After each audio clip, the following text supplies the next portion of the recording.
the most dangerous sports in the world. Illegal jumps, face extreme weather, or risk being bitten by a shark? Get ready because these are some sports you can practice if you like adrenaline to the fullest. Base jumping. You've probably seen people jumping from a plane with a parachute and think, how bold and brave, right? It's true. Well, now tell me, what would you think about people who don't even need a plane to jump off, but instead do it from any building or mountain? This sport, which attracts people looking for strong emotions, involves jumping from anything high enough to deploy a parachute or wingsuit just a few feet before hitting the ground. The name base stands for building, antenna, span, and earth, and well, if you think about it, it's clear that the chances of dying are pretty high because if the wind isn't in your favor, you could crash into an object or construction. There's an unofficial record called the Base Fatality List, which has a total of 362 deaths since 1981, with the worst year being 2016 with 36 deaths. If you were wondering, yes, this sport is illegal in many parts of the world, including the United States, except at some events sponsored by brands, of course. Parkour. Ouch, that could have turned out much worse. But if you weren't really impressed, you can search for parkour falls on YouTube and see a lot more. Now the question is, why are these guys performing such dangerous jumps on rooftops in places where a fall could mean their death? The answer is adrenaline. However, you should know that if you defy gravity like that, you could lose out. One of the most notorious parkour-related deaths is the case of famous Russian tracer Pavel Kashin, who, at age 21, fell from a 16-story building in 2013. And there are many more news like this. Now, if you were to define parkour, it'd be trying to go from point A to point B as efficiently and fast as possible. This involves stunts, climbing, dangerous jumps. In other words, the idea is to avoid stairwells or safe elements that may be considered a waste of time for someone very athletic. Parkour! Jallikattu. This sport is originally from the state of Tamil Nadu in India and implies a huge risk not only for the person who practices it, but also for the animal with which it has to interact. It's another highly controversial activity that involves subduing bulls, and it's usually held during the Pongal festival to celebrate the days of harvest and food. This activity is carried out in such a way that someone has to hold on to the bull's hump until it's subdued in order to win, and in some versions, they do it for up to 30 seconds or a distance of 49 feet. In the end, only one can be the winner. That's right, only men survive. Oh, I didn't see that coming. Jallikattu has claimed 200 victims in the last 20 years. Despite being illegal in the country, it's still practiced, which is why it's heavily criticized by animal activists due to the cruelty inflicted on bulls. High-altitude mountaineering. Oh no, don't think I'm talking about the classic climbing on safe ground like hiking and trekking. I actually mean conquering truly high mountains. High-altitude mountaineering is a sport of extreme ascending where you reach peaks of over 13,000 feet, and adventurers must physically push themselves to the limit to face the relentless nature.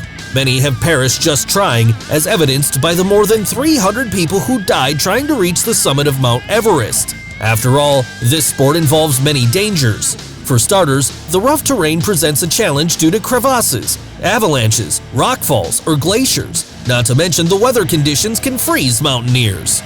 Besides, a lack of oxygen to the brain can cause acute mountain sickness or hypoxia.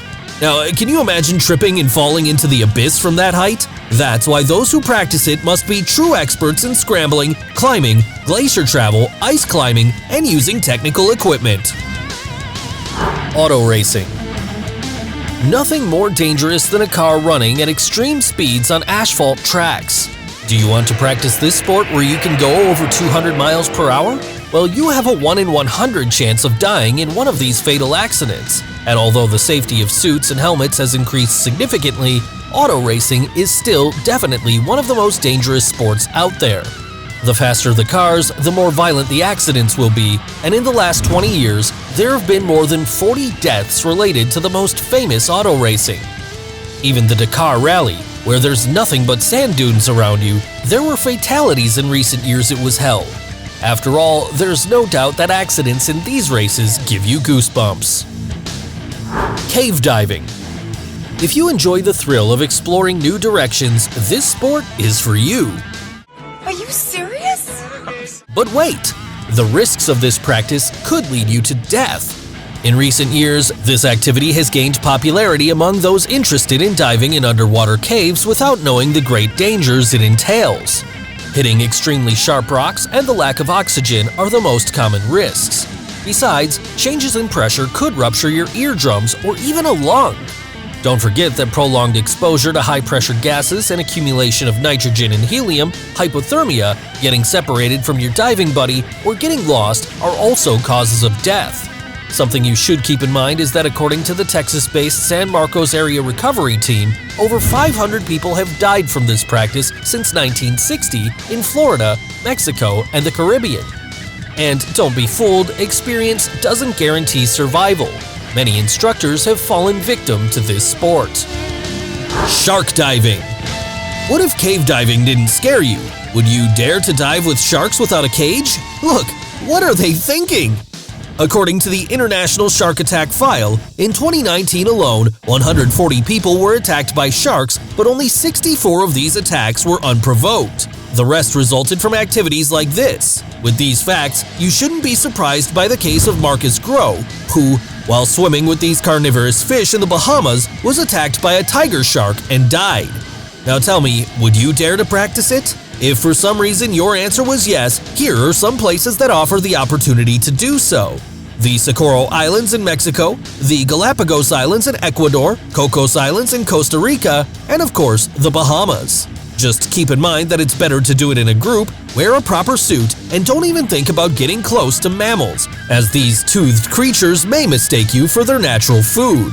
Finally, remember that shark cage diving is always an option. I'm just saying. Heli-skiing. If you decided to go down from a helicopter at high altitude into a snowy mountain to ski, wouldn't you think something could go wrong? Well, yes, it definitely sounds dangerous, and you aren't wrong. This is one of the most extreme sports out there for winter adrenaline junkies, and it's most often practiced in Canada, its country of origin. As its name says, while falling from a helicopter down the world's most terrifying snow peaks, you get ready to ski down the snow. But of course, that's the least difficult part. Not getting any muscle injury or broken bones is just one of the things you should worry about. Another recurring obstacle on your way will also be natural hazards such as snow slides, avalanches, or landslides. An important factor to consider, right? Not to mention that you could freeze to death in bad weather or fall off of a cliff. Think twice if you really want to practice this sport. Free climbing. Climbing is a tough, demanding, and dangerous sport to begin with, considering the many safety gear it requires. Now imagine doing the same route, but without any kind of harness or protective gear. Oh, this is horrible. When free climbing, you only need good shoes, adrenaline in your blood, and maybe a bit of luck to not make any mistakes that could lead you to death. The sport has a death rate of 1 every 27,000 climbs. The most common risks include ankle twists, muscle sprains, ligament tears, back injuries, suffering frostbite, having a head concussion, and maybe some broken bones. And if you wanted to know, you must have an excellent physique and lots of skill to become a professional climber. Despite this, very few people manage to make a name for themselves in this sport, as they die very young because of how dangerous this activity is. Roof-topping. Being on top of the world may not always be a good experience if you dare to practice this sport. In fact, it'll most likely cost your life. Roof-topping is a risky, illegal activity that involves climbing considerably high buildings without any protection. The main objective of daring people who practice it is to take a shocking picture, which just looking at it makes me dizzy. As the goal is to be a sensation on social media, it's common to find influencers dedicated exclusively to performing extreme feats to achieve it. Unfortunately, not everyone made it out alive, such as the Chinese YouTuber Wu Yongning, who at 26 fell from a skyscraper in 2017. And it wasn't the only case. A study published in the Journal of Family Medicine and Primary Care found out that about 259 people died while taking selfies between October 2011 and November 2017. And all for a like! Can something viral be worth a person's life? What do you think? If this video impressed you, be sure to hit like and subscribe to TrendMax, clicking on the notification bell. And if you still want to watch much more, here are some videos for you to enjoy. See you there!